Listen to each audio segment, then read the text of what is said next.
Good evening everyone, welcome to civil services study practice set number ये 65 है। ये test series UPPCS के लिए चल रही है। प्रैक्टिस करेंगे इसमें हम जीएस के प्रश्नों पर और 20 प्रश्न होंगे इसमें। इस टेस्ट सीरीज़ की प्लेलिस्ट बना रखी है, वहाँ पर आप टेस्ट नंबर 1 से लेकर जो भी नया टेस्ट आएगा वहाँ तक पहुँच सकते हैं। डिस्क्रिप्शन बॉक्स में लिंक है उसका। तो पहला प्रश्न है, प्राचीन भारतीय इतिहास से संबंधित कायोत्सर्ग क्या है? एक यौगिक आसन, एक प्रमुख विधिक अधिकारी, एक साहित्यिक कृति, मालाबार तट का एक प्राचीन बंदरगाह। कायोत्सर्ग है एक यौगिक आसन। ऑप्शन नंबर ए है इसका आंसर।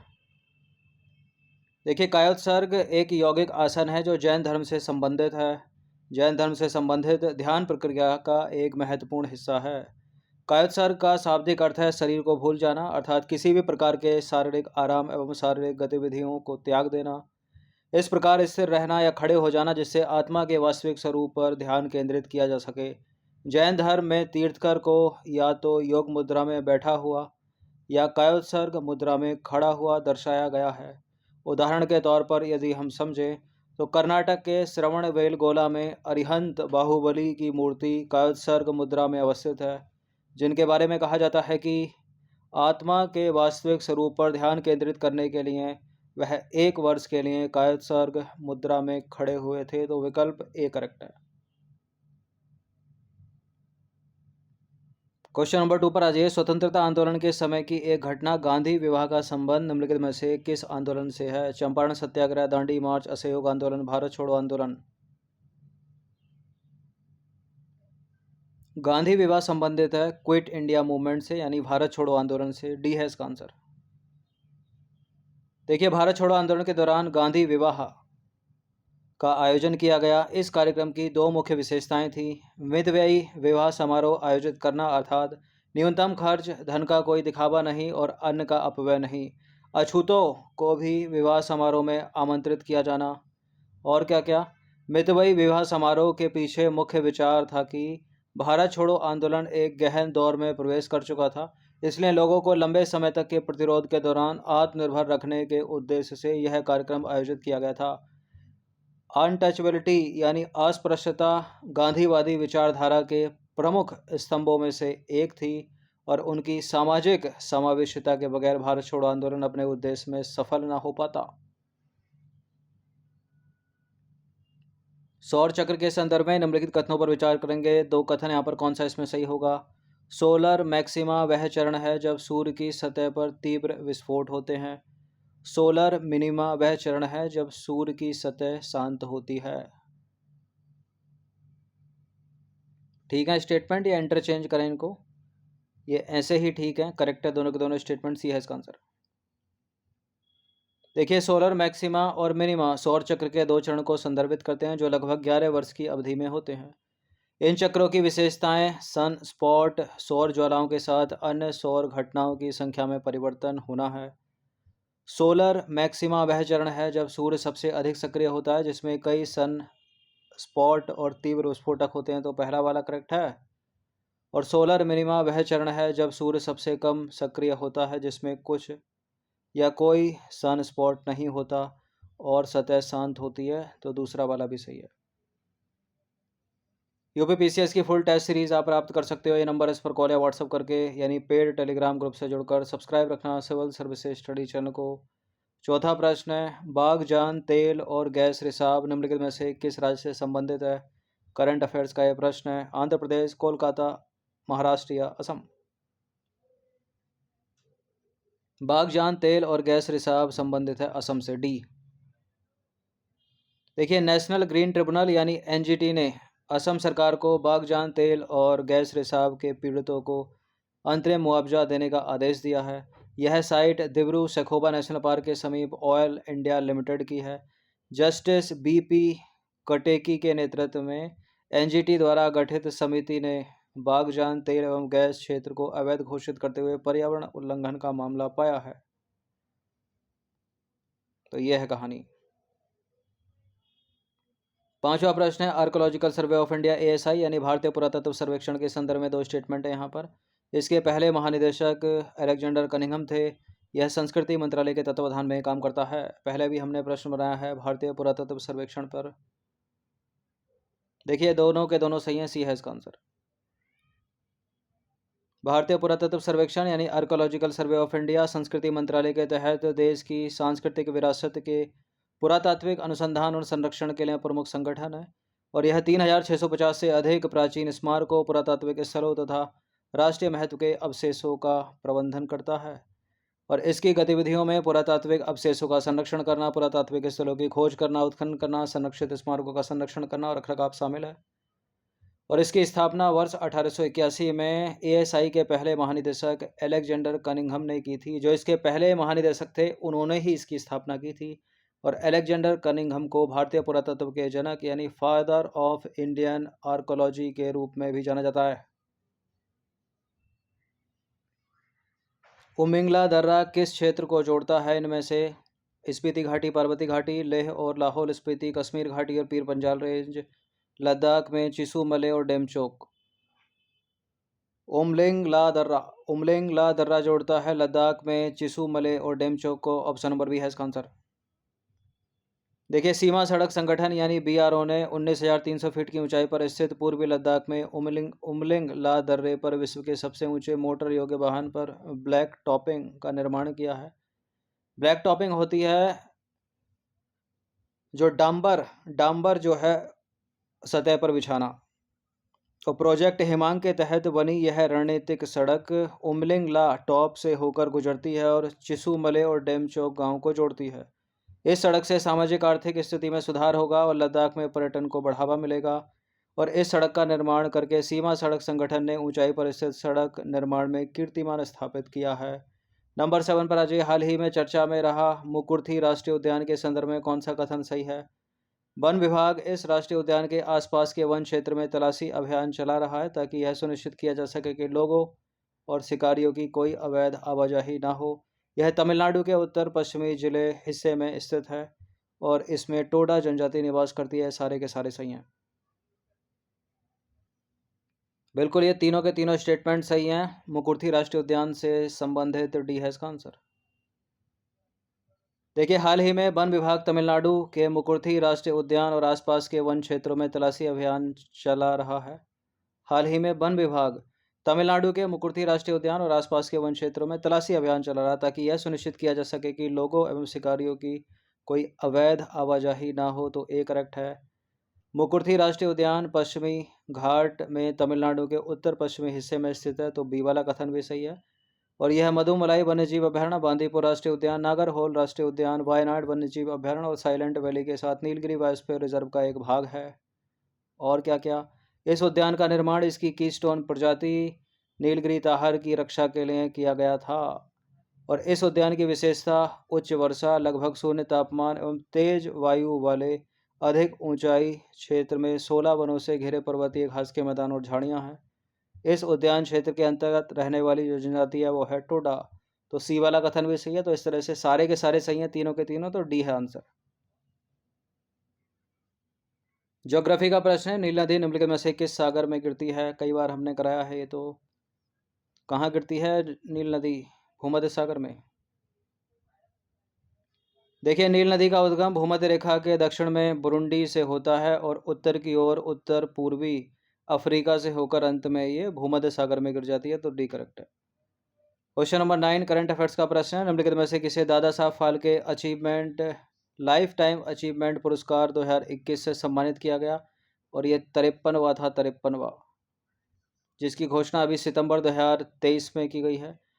रजनीकांत को नहीं, प्रेम चोपड़ा को नहीं, सुभाष घई को नहीं, इसका उत्तर है वहीदा रहमान को, बी। देखिए केंद्रीय सूचना और प्रसारण मंत्री अनुराग ठाकुर ने 26 सितंबर 2023 को सुप्रसिद्ध अभिनेत्री वहीदा रहमान को वर्ष 2021 के 53वें Dada Saheb Phalke life time achievement पुरस्कार से सम्मानित करने की घोषणा की। यह पुरस्कार 69वें राष्ट्रीय फिल्म पुरस्कार समारोह के दौरान प्रदान किया जाएगा। Dada Saheb Phalke life time achievement पुरस्कार सिनेमा जगत में भारत का सर्वोच्च सम्मान है। यह पुरस्कार हर साल राष्ट्रीय फिल्म पुरस्कार समारोह में फिल्म महोत्सव निदेशालय द्वारा प्रदान किया जाता है। 10वां प्रश्न, चोल साम्राज्य के संदर्भ में दो स्टेटमेंट है यहाँ पर। चोल प्रशासन मंडलम बलनाडु और नाडुओं में विभाजित था। अधिकारियों को आमतौर पर राजस्वदायी भूमिदान द्वारा भुगतान किया जाता था। कौन सा सही है? ये दोनों के दोनों करेक्ट हैं, सी है इसका आंसर। देखिए, प्रायः चोल साम्राज्य मंडलों या प्रांतों में विभाजित था और प्रशासन मंडलम, बलनाडुओं और नाडुओं में बटा हुआ था। और कभी कभी राज परिवार के सदस्यों को ही प्रांतीय शासक नियुक्त किया जाता था और अधिकारियों को आमतौर पर राजस्वदायी भूमिदान द्वारा भुगतान किया जाता था। तो दोनों के दोनों करेक्ट हैं। क्वेश्चन नंबर 11 पर अजय निम्नलिखित में से कौन मित्र शक्ति का सर्वोत्तम वर्णन करता है? इनमें से मित्र शक्ति भारत और नेपाल के बीच, भारत मॉरिशस और सेशेल्स के बीच, भारत श्रीलंका सेशेल्स के बीच, भारत और श्रीलंका के बीच एक द्विपक्षीय सैन्य अभ्यास है। डी। देखिए, यह भारत और श्रीलंका के बीच एक द्विपक्षीय सैन्य अभ्यास है। भारतीय सेना और श्रीलंकाई सेना के बीच संयुक्त सैन्य अभ्यास मित्र शक्ति आयोजित किया जाता है। यह अभ्यास अर्ध शहरी क्षेत्रों में विद्रोहों की रोकथाम और आतंकवाद रोधी अभियानों पर आधारित है। और श्रीलंका के साथ अन्य एक सैन्य अभ्यास वो है नौसैनिक अभ्यास, उसका नाम है स्लिनेक्स। अमेरिका और भारत के बीच रक्षा अभ्यास वज्र प्रहार संबंधित है किससे? ट्राई सर्विसेज से, वायुसेना, नौसेना, विशेष सैन्य बल से। यह है विशेष सैन्य बल से। डी। वज्र प्रहार यह अभ्यास दोनों देशों मतलब भारत और संयुक्त राज्य अमेरिका के विशेष सैन्य बलों द्वारा संयुक्त रूप से आयोजित किया जाता है। विशेष बल देश के सशस्त्र बलों की वे इकाइयां हैं जो गुप्त, आतंकवाद विरोधी और अन्य विशेष अभियान क्रियान्वित करते हैं। तो डी करेक्ट है। 13वां प्रश्न है, अभ्यास जायद तलवार निम्नलिखित में से किन देशों से संबंधित है? इसके नाम से लग रहा है। डी, भारत और संयुक्त अरब अमीरात। देखिए, हाल ही में भारतीय सेना के 2 जहाज आईएनएस विशाखापत्तनम और आईएनएस त्रिकंद द्विपक्षीय अभ्यास जायद तलवार में हिस्सा लेने हेतु पोर्ट सईद दुबई यानी संयुक्त अरब अमीरात गए। इस अभ्यास का उद्देश्य दोनों देश की नौसेनाओं के बीच समुद्री साझेदारी को बढ़ावा देना और देश में सुरक्षा चुनौतियों की आम समझ को बढ़ावा देना है। वर्ष 2022-23 में संयुक्त अरब अमीरात भारत का तीसरा सबसे बड़ा व्यापारिक भागीदार है और दूसरा सबसे बड़ा निर्यात गंतव्य था। भारत में दालों के उत्पादन के संदर्भ में 2 कथन है यहाँ पर, कौन सा इसमें सही होगा? दालें खरीफ और रबी दोनों सीजन में उगाई जाती हैं। भारत विश्व भर में दालों का सबसे बड़ा उत्पादक और उपभोक्ता है। क्या ये बात सत्य है? दालें खरीफ और रबी दोनों सीजन में उगाई जा सकती हैं क्या? ठीक है, भारत विश्व में दालों का सबसे बड़ा उत्पादक उपभोक्ता दोनों है। दोनों के दोनों स्टेटमेंट सी सही हैं। देखिए, भारत विश्व भर में दालों का सबसे बड़ा उत्पादक और आयातक दोनों है, तो दूसरा वाला सही है। और दालें खरीफ और रबी दोनों सीजन में उगाई जाती हैं। दालों के कुल उत्पादन में रबी सीजन में उत्पादित दालों का योगदान 60% है, बाकी का 40% हो गया। तो दोनों सीजन में उगाई जा सकती हैं, तो पहला भी सही हो गया। खाद्यान्न के अंतर्गत आने वाले क्षेत्रों में दालों की हिस्सेदारी लगभग 20% है और देश के कुल खाद्यान्न उत्पादन में इसका योगदान 7 से 10%। शीर्ष 5 दाल उत्पादक राज्यों की बात करें तो सबसे पहले स्थान पर है मध्य प्रदेश, दूसरा महाराष्ट्र, तीसरा राजस्थान, चौथा उत्तर प्रदेश, पांचवा कर्नाटक। ग्लोबल इनोवेशन इंडेक्स 2030 यानी वैश्विक नवाचार सूचकांक 2023 में भारत का कौन सा स्थान है? 40, 42, 46, 48? 40। देखिए, विश्व बौद्धिक संपदा संगठन यानी World Intellectual Property Organization WIPO द्वारा प्रकाशित वैश्विक नवाचार सूचकांक यानी ग्लोबल इनोवेशन इंडेक्स 2023 में भारत की रैंकिंग कौन सी है? 40वीं है। और वर्ष 2023 का सूचकांक इस वर्ष विश्व भर की 132 अर्थव्यवस्थाओं के बीच सबसे नवीन अर्थव्यवस्थाओं की रैंकिंग प्रदान करता है तथा विज्ञान और प्रौद्योगिकी के क्षेत्र में 100 नवाचार समूहों की पहचान करता है। नंबर 16 पर अजय निम्नलिखित में से किस राज्य को गेटवे टू नॉर्थ ईस्ट का वर्णनात्मक उपनाम दिया जाता है? Meghalaya, Assam, Paschim Bengal, Bihar. Gateway to north east Assam को। देखिए, पूर्वोत्तर राज्यों के लिए वर्णनात्मक उपनाम जैसे कि असम के लिए gateway to north east, Arunachal Pradesh के लिए डॉन लीट माउंटेन्स, मणिपुर के लिए जेवल ऑफ इंडिया, मेघालय के लिए award of cloud, land of blue mountain Mizoram के लिए और लैंड ऑफ फेस्टिवल नागालैंड के लिए। Himalayan paradise Sikkim. नंबर 17 पर अजय निम्नलिखित में से किस शासक का संबंध चंदेल वंश से है? ये हिस्ट्री का प्रश्न है। Nannuk, Vindhya Shakti, Vikramaditya Bhoj. Nannuk option number A. देखिए, चंदेल वंश की स्थापना की थी नन्नुक ने 831 ईस्वी में और इसकी राजधानी थी खजुराहो। अतिरिक्त जानकारी की बात करें तो चंदेल शासक विद्याधर ने प्रसिद्ध कंदरिया महादेव मंदिर बनवाया था। चंदेल मध्य भारत का एक भारतीय राजपूत वंश था। उन्हें भारतीय इतिहास में लोकप्रिय रूप से चंदेल या जेजाक भुक्ति वंश भी कहा जाता था। महोबा खंड के किंवदंतियों के अनुसार चंदेल परिवार की उत्पत्ति चंद्रमा और हेमवती के मिलन से हुई थी और 954 ईस्वी के खजुराहो शिलालेख के अनुसार चंदेल वंश के प्रथम राजा नन्नुक ऋषि चंद्रत्रेय के वंशज थे, जो प्रसिद्ध वैदिक ऋषि अत्रि के पुत्र थे। तो बी करेक्ट है। बी करेक्ट है, ए करेक्ट है। ए करेक्ट है ना, नन्नुक तो ए में है। युलु उद्घोषणा निम्नलिखित में से किससे संबंधित है? महामारी, भविष्य की महामारी से, भाषाई संसाधनों और विविधता की रक्षा, जलवायु परिवर्तन, अंतरिक्ष शांतिपूर्ण उपयोग। युलु उद्घोषणा का संबंध है भाषाई संसाधनों और विविधता की रक्षा भी। देखिए, यूनेस्को हर साल 21 फरवरी को भाषाई और सांस्कृतिक विविधता तथा बहुभाषावाद के विषय में जागरूकता बढ़ाने के लिए अंतर्राष्ट्रीय मातृभाषा दिवस मनाता है। यूनेस्को द्वारा वर्ष 2018 में चांगसा में की गई युलु उद्घोषणा भाषाई संसाधनों और विविधता की रक्षा के लिए विश्व के देशों तथा क्षेत्रों के प्रयासों के मार्गदर्शन में एक केंद्रीय भूमिका निभाती है। तो किससे संबंधित होगी युलु उद्घोषणा? भाषाई संसाधनों और विविधता की रक्षा से। हिस्ट्री का प्रश्न है, विंध्य शक्ति ने निम्नलिखित में से किस वंश की स्थापना की थी? हर्यक, काकतीय, वाकाटक, कलचुरी। वाकाटक, सी। वाकाटक की स्थापना 255 ईस्वी में विंध्य शक्ति द्वारा की गई थी। सातवाहनों के बाद वाकाटक राजवंश दक्षिण की महत्वपूर्ण शक्ति के रूप में स्थापित हुआ। इस वंश का सबसे प्रसिद्ध शासक प्रवरसेन प्रथम था। प्रवरसेन ने अपने शासनकाल के दौरान 4 अश्वमेध यज्ञ किए, इतना याद रखिएगा।